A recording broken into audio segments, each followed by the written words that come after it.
'Tis the season of having fun in the sun, taking vacations and enjoying outdoor activities. But it's also important to make sure your finances are thriving while you're doing all of that too. Our next guest is a top local investment advisor who's here to talk about what you should do at summertime for your summertime financial checkup. We welcome J.B. Bryan back to the show. Good morning. It is great to be here. I have missed you all for a couple of months. Yeah, it's great to be here. And Yes. I think this topic is timely because April was such a challenging month for investors, and it is great when I have client meetings and I get to show them, how much the market has been recovering.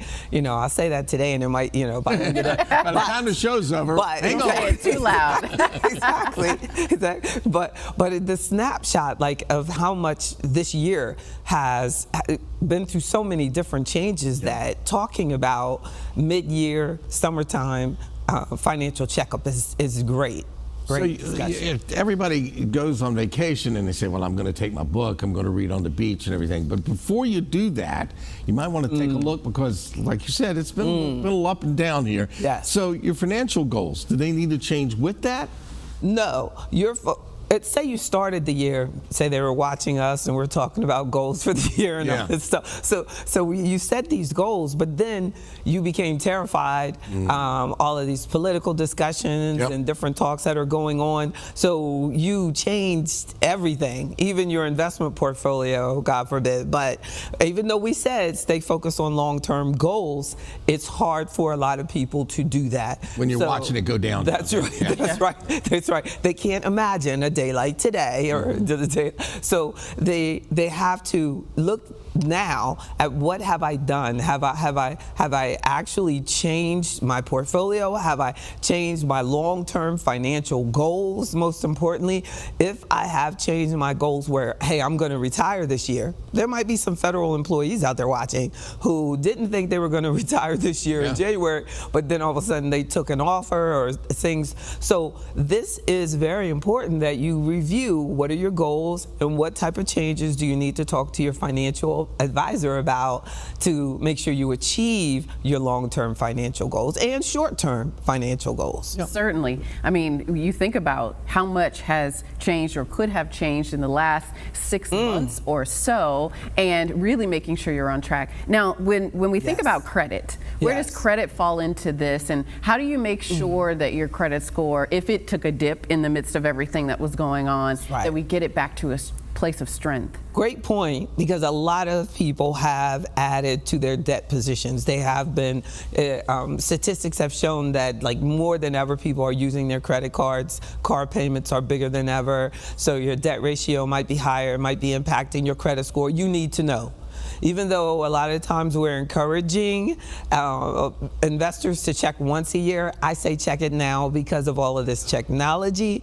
Your identity may have been taken, or there may be errors on your credit report because of all these data exchanges and data breaches. It's time to check and see where you are. Now, the stock market volatility should not have impacted your credit score, but identity theft, the increasing your debt position, someone adding debt that you didn't know. So you need to really look at your credit report now. Make sure it doesn't sneak up on you. That's right. One of the things you say here is folks should be contributing to their savings like they were. Again, it was a little scary there for a while, and may still be. Like you said, who knows what tomorrow will bring. If you can have the discipline to do that, you should probably, right? You're right. We can't all be like you who save 70% of your income. I know you do. That's a saver. Yeah. You're just here because you want to be with us. But we really need to be like that. We really need to save more aggressively. And this is a good time of year to say, hey, I started with 2%. I want to be like Bill. I need to get it up to 10%. I need to get it up to 20%. Hey, my child just graduated. They got a full scholarship. I don't have to worry. I can save more. So take advantage of this opportunity to make sure that you're at least maximizing your company's match that they may have available to you at your employer.